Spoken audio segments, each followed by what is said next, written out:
Assalamualaikum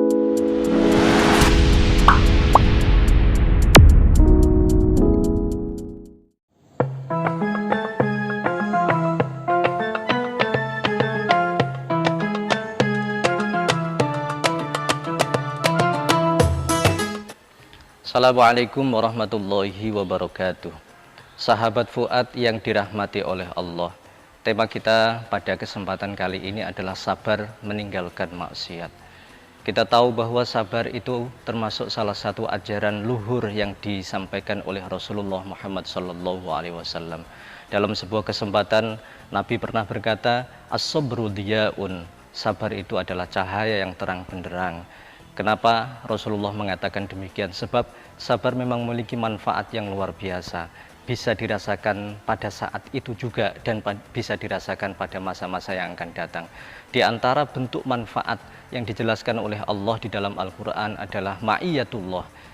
Innallaha ma'as-sabirin, bahwa sabar itu akan selalu dibersamai oleh Allah Subhanahu wa Ta'ala. Ini berarti bahwa sabar itu membawa keberkahan hidup, membawa pertolongan serta kebaikan yang hakiki. Sahabat Fuad yang dirahmati oleh Allah, di antara bentuk sabar yang mesti kita miliki sebagai seorang muslim adalah sabar dalam hal meninggalkan maksiat atau larangan dari Allah Subhanahu wa Ta'ala.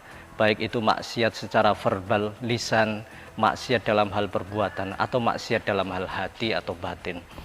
Untuk itu kemudian penting bagi kita sebagai seorang muslim memiliki cara yang terbaik untuk meningkatkan kualitas kita dalam hal sabar meninggalkan maksiat.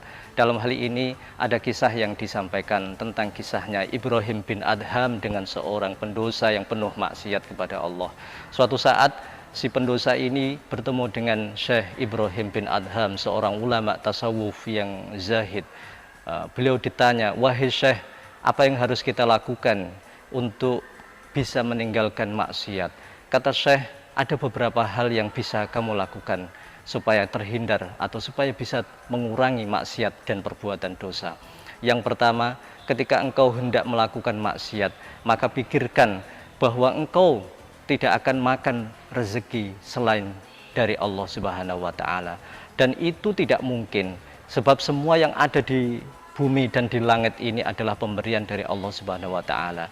Oleh karena itu si pendosa ini berpikir bahwa ia tidak akan melakukan lagi maksiat, karena yang ia makan semuanya ini adalah dari Allah Subhanahu wa Ta'ala. Sebagai bentuk ucapan terima kasih kita kepada Allah dari rezeki yang dikaruniakan, tentu kita tidak ingin melakukan maksiat terhadapnya. Yang kedua, ketika engkau akan melakukan maksiat, maka jangan engkau lakukan di tempat yang itu adalah ciptaan Allah Subhanahu wa Ta'ala. Itu jelas juga tidak mungkin, sebab seluruh yang diciptakan di muka bumi ini dan di semua tempat di alam semesta ini adalah ciptaan dari Allah Subhanahu wa Ta'ala.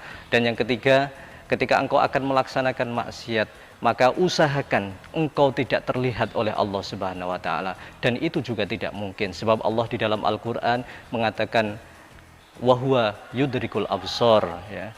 Allah itu melihat, maha melihat segala sesuatu, termasuk terhadap perbuatan-perbuatan yang dilakukan oleh hambanya.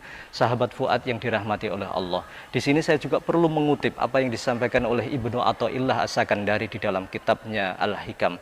Beliau mengatakan, aslu kulli maksiatin wa ghaflatin wa syahwatin ar-ridho anin nafsi, wa aslu kulli ta'atin wa yaqdatin wa iffatin adamur ridho minha anka. Bahwa sumber segala maksiat, kelalaian dan syahwat itu adalah rela terhadap diri sendiri. Artinya Anda merasa sempurna, tidak memiliki kekurangan, maka Anda tidak melakukan evaluasi terhadap diri sendiri Anda sendiri.